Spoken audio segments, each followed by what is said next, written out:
چندین ساله و بردام آلوزی و شر لدورین سنورین هرما کردستان هنه و به تایبت لسنور پارزگاه دهوکه. کروجانه لشکری ترکیا به فروکه آنو چکی بهیز هیرشی دورین سنوری دکت و بردمان دکت. و ترسو دودلی پیدا کریا و بوی صدم شهید بون و بریندار بونا گند نیشینان. راستی باندوریه که گلک و مازن یا سر یعنی سیکولوژیات خلقی کری و عبوری خلقی کری همیشه اوه یعنی اول خلقی کری خلق نشدن 4 متر الشارع غیری در کویتن ده همه هک و قصف کن عادیه هک و قصف کن عادیه یعنی الگلک عادی قصف جکرینو مخابن لعنت پیوندی دور جیل حکمت و حرم جیل حکمت و عراق جیل حتی و گوید به هلویستن نه افهز سیاسی به هلویستن یعنی ترک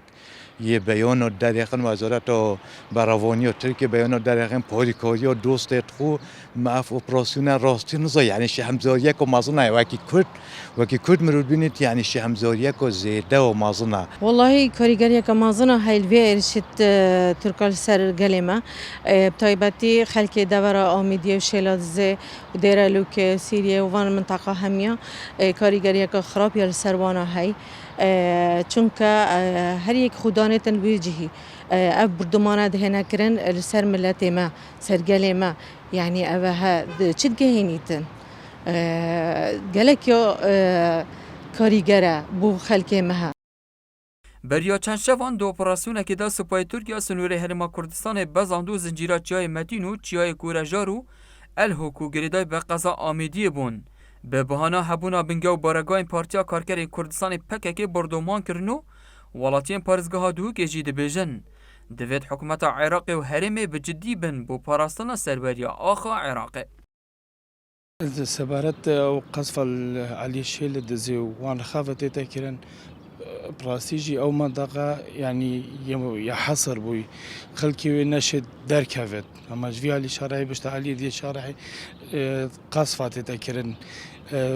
مثلا خل سياحي او منطقه سياحي ديارن الفي وقتي كاش ما نشته بشتوان درفه هما بيتشوكي تخو ببد بتشدات سر سياحي وان درج بر قصفات تركيا ووكي ديشك هر دي ساب منا افت تاثير شولت ابوري وحمود تشتيت كات وجانا نفسيت كات خلكي وين منطقي بخوش قالك بعاجز بوي زیداباری که هرشان روزانه جلوی فروکن ترکیا و دهنه کرن بو سر سنور پارزگاه دهوکه حتی نوکجی چندین گند هاتین چول کرن و ولاتی نشن قصا گندن خواه بکن و آودان بکن. دو شوین بوری جیدا سپاه ترکیا اپراسیون که لشکری بودور انجام داو. وزارت براوانی ترکیا جی بالاف کربو که مبهاریکاری دوستن خو او اپراسیون لهرم انجام دا. جدهو که بو بادینان هاتی سامی